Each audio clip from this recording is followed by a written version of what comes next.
Hello and welcome to Blimey TV. I'm sitting up to Carlisle. I've been embarrassed by Sutton United as we've been beat 4-0 away from home in front of 500 travelling supporters. And if that doesn't show the gulfing class between the fans and the rest of the club, I don't think anything else will. Alright? 500 fans travelled the length of the country today. You won't get that from possibly any other club in this league, alright? You can speak about Bradford and Oldham having brilliant supporters, and they do, but we're right in the middle of nowhere at the top of the country. Our fans literally had to travel the length of the country today to get to Sutton. My God, I can't help but feel so sorry for every single one of the fans that travelled down, and I almost did. The only reason I didn't is because my dad refused to take me down that far. but look, I'm so glad I didn't go. I was gonna. Look, I just feel sorry for every travelling supporter that's gone down there. That is the worst defeat for Carlisle in 7 years in the league. Yeah, I don't see the point now in going to these matches because and I know the support and the attendance numbers are going to fall after that result, and the club should expect that. Yeah, it's just such a shambolic performance. I don't even know where to begin analysing it because we were 1-0 down inside 3 minutes, exactly the same as Scunthorpe. It's just we didn't learn at all from our mistakes last week at Scunthorpe.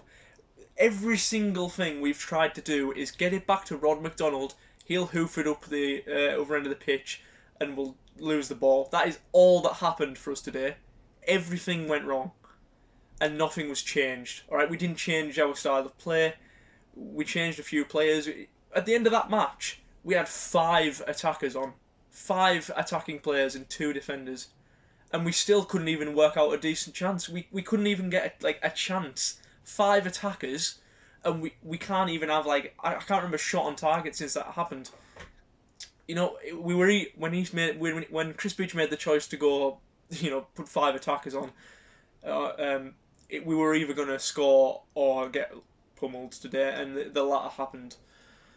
Oh, it's just painful. It's just so painful, and I've heard a lot of people say Beach out, and I don't agree with sacking managers. Well, obviously you've got to sack them from time to time, but I'm never behind sacking a manager. I wasn't behind Presley getting sacked, and I can't say that I'm of the opinion that I want Beach to be fired from his job, but I can't argue with people that do want him out because it was his tactics that cost us today, and it's his tactics that have cost us this season.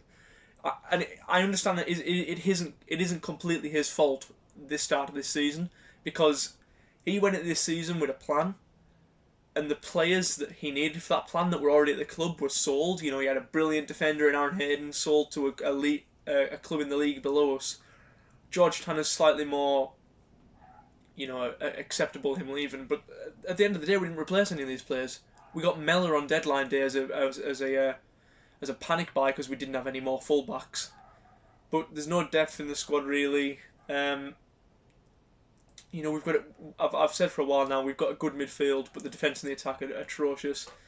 In the first half, Sutton had 2 shots on target, both went in. Magnus Norman needs to take a bit of slack for that. Look, things need to change, and whether that's the personnel or just the style of play, but I think the real, the real negatives come from the board because it's them that's at fault for this. Their succession talks have gone on for half a decade now. They wanted to sell the club as soon as possible, they said, and I think they said that about 7 years ago now. We're stuck with these owners, I fear, and as long as they're in charge, we're not going to go anywhere, except maybe down. We're never going to go up with these owners, and you've got to feel, we almost got lucky last season, and it was proper Carlisle last season because we got to the top of the league, and then you couldn't write it, a literal deadly disease broke out across the world and wiped out our entire squad. That. That's something that you would joke about if you were saying, "Oh, that's what could go wrong now?" Except maybe the whole squad come down with a deadly disease, and that happened. We were unlucky last season, and we just haven't recovered from that yet. Still, some of the players today were atrocious. Like Luis Alessandro, I didn't think did anything of note, and I was puzzled as to why he was on the pitch and not Brad Young, or maybe I would say I might have even started Mampala, but judging on what he did during his substitute appearance, it's clear to see why not. Because Mampala came on today, lasted about 20 minutes before being sent off. And it wasn't even like one bad tackle, like what I remember Gerrard did it against Man United once upon a time, where he came on and was sent off about 2 minutes later for just getting a straight red. But no, Mampala came on, did an awful challenge, got a yellow, and then did the exact same thing and got a red. He was dreadful on his his little appearance today, and you've got to feel for some of the players at the club like Armour, because there are a few players in that team that you can tell it means something to them, the team, and that's John Mellish, I think, and Jack Armour. I think Callum Guy, despite people have seen the FIFA ratings that have just come out, they've got Callum Guy 66 rated apparently. Yeah, he needs to show that because he hasn't done anything this season really of note. He hasn't really played well at all in any game so far, and it's almost like the captain's curse, isn't it? We give it to not Lewis Alessandro, Nick Anderton. That's the one. We give him the captain's armband, and he just turned to utter shit, and that's what's happened to Callum Guy so far this season. But I think it's harsh to say that the problems are in the midfield, because you've got Zach Clough on the bench, and you think he must be thinking, "What the hell have I signed up for here?" He was a player that realistically could have played at probably a championship level, because he has in the past, and he is a very, very good player, and he managed to sign a 2-year contract at Carlisle. We managed to get him on that contract, and he must be thinking, "What the hell have I done with my career? I'm sitting here, a very, very high quality player. I'm sitting on the bench for a team that's losing 4-0 at a club that's never been in the Football League before." I mean, Sutton should have scored more, and it's safe to say that. I'm not making any excuses. We deserve to lose that, and we deserve to lose that by more than we did. I remember right at the very last minute they had a breakaway chance, and the ref blew his whistle for full time, and that probably would have gone in because Magnus Norman made one good save, but apart from that he didn't do anything brilliant. But we're just a shambles at the minute.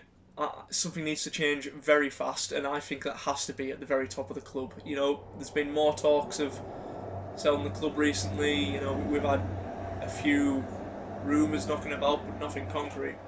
And it just seems like they want to stay there and continue to take money from the club, making excuses.